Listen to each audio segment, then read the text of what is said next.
Now this next technique is extremely important, considering that 90% of fights, especially 90% of street fights, even MMA fights, if you watch the UFC, they at some point are tempted to go to the ground, or at some point they go to the ground.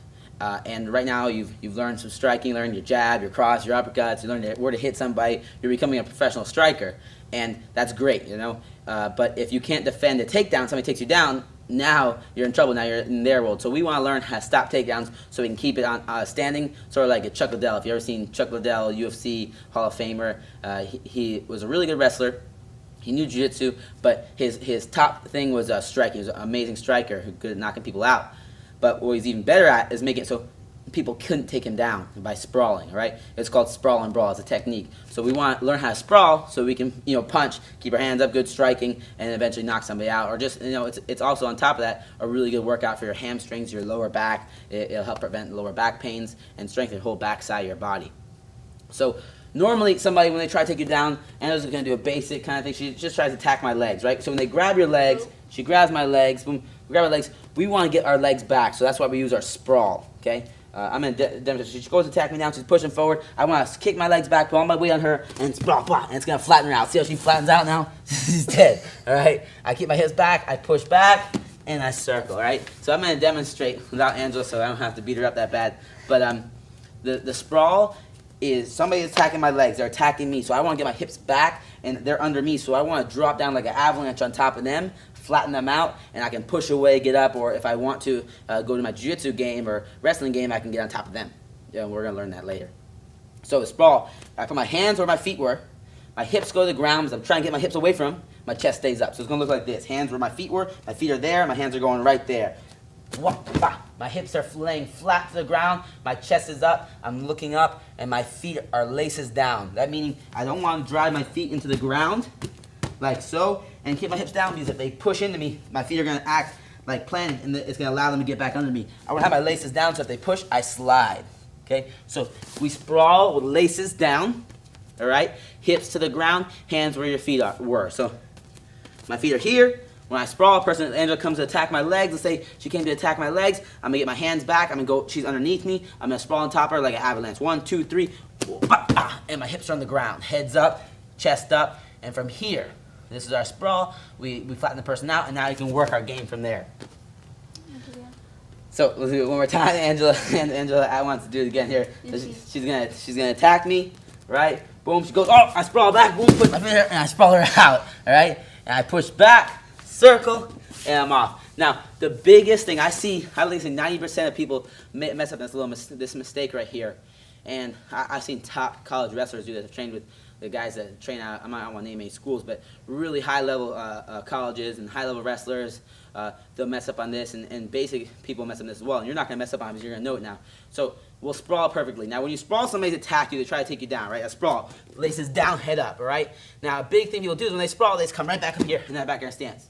That person's right there, and you just came back right in front of them, and now they're going to attack you again, and they have a better possibility of taking you down. So when we sprawl, we want to always do is they're underneath us, boom, they're trying to get to our legs, we want to act like life or death. So I want to push back, and I want to circle. So that's one of the biggest details. When you're drilling it, like a lot of times you'll see people drill, they're here, sprawl, back up in their stance. There's drilling it. But that's not proper practice. It's not going to lead to perfection. Perfect practice leads to perfection. So we want to sprawl, push back, and circle. So now we sprawled, got the person underneath us, we're going to push away from them, circle around, cut that angle so they can't just jump right back at us. So another example, Angela's going to take one more for the team. She's going to shoot on me, boom. I'm going to sprawl, and I push back, circle. And now when she gets up, she'll know where I'm at, and I can punch her, kick her, do whatever I want, all right? So that's our sprawl. Very important technique, sprawl and brawl. You want to be able to control when you go to the ground and when you don't go to the ground. And whenever someone wants to take us down, we want to get away. We want to use one of our top techniques. Number one technique in stopping takedowns is a sprawl. So you got your strikes now, you got your sprawl. We're going to add them all together, and we'll be able to sprawl and brawl. So how we're going to drill this, we're going to do 3 2-minute rounds. 3 2-minute rounds where we're striking and sprawling, all right? Every 15 seconds, we're going to sprawl. So we have a 2-minute round. You should sprawl 4 times every round, 4 times every minute, 8 times every round, all right? So you're going to get a bunch of sprawls in there. You get 24 sprawls while we're practicing our striking, so we're practicing our sprawl and brawl. We're going to sprawl and strike. And you're going to do this on air, all right? Anywhere but with perfect practice. So we sprawl, the key points. We want to put our hands where our feet were, hips to the ground, chest up, laces down. We're going to push back and circle. And Angela's going to demonstrate. So she's going to be in her striking stance. Okay? Good. She's striking. She has a jab, cross, 15 seconds are coming up. And now uppercut. And now she's going to sprawl. So she's going to sprawl. Good. Hands or feet are chest up, push back, and circle around. Okay? You want to push back. She's going to do again. She's going to demonstrate right here. Good. Face the camera. She's going to sprawl. Right here. Now she's going to push back on her knees, go on her knees, push back on her knees. Good. Now she's going to circle around. Good. And circle, circle, circle. So you're going to do that every 15 seconds. We're putting everything together now. We have our strikes now. We're mixing up our jab, our cross, our uppercuts, our hooks. We're putting our combinations together. And now we're going to add our sprawls in there. Every 15 seconds, we're going to practice on sprawling. I sprawl, push back, circle, jab, jab, cross. And again, it's at your own pace. As you get more fluid with it, you build that myelin, you're going to go faster and faster and be able to go harder and harder. All right? There's a perfect drill for this exercise, sprawling and brawling, practicing on your sprawl.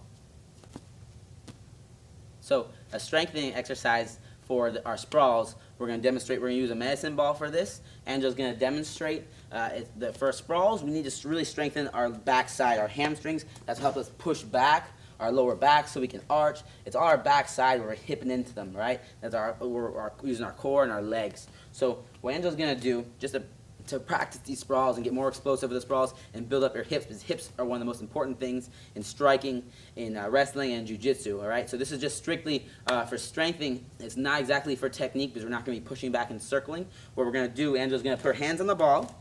We're going to kick back, sag our hips, okay? From here, we're going to jump our feet up by the ball with the same motion, up and slam. Good. Catch it, sprawl, up, slam, okay? It's a really, really good core workout. We're working everything. We're working our arms, our legs, and we're just focusing on getting more explosive hips so we can stop those takedowns and keep it on the feet if we want to. So Angela's going to demonstrate. She's going to sprawl back, hips to the ground. Good. Oh, it's good. She's good. She'll do it again. She's going to sprawl back, hips to the ground. She's going to jump her feet up, grab the ball, pick it up, and slam. Good. Catch it, and she's doing it again. Back up. Boom. Good. And she's going to do 20 of these. Well, she's not going to do 20 now. You're going to do 20 of these. And you get 20 of these with a 1-minute break, right? You want to do about 5 rounds. If 5 is a little bit too much, start at 2, work to 3. But eventually you want to get to 5 rounds where you can pump these out really quick in about 50 seconds to under a minute. And then you get a minute break. You're going to do it again. So we get that interval training going, and we strengthen up that whole backside of our body, get that core working, and we get explosive hips so we can get we can get harder punches, faster punches, stronger punches.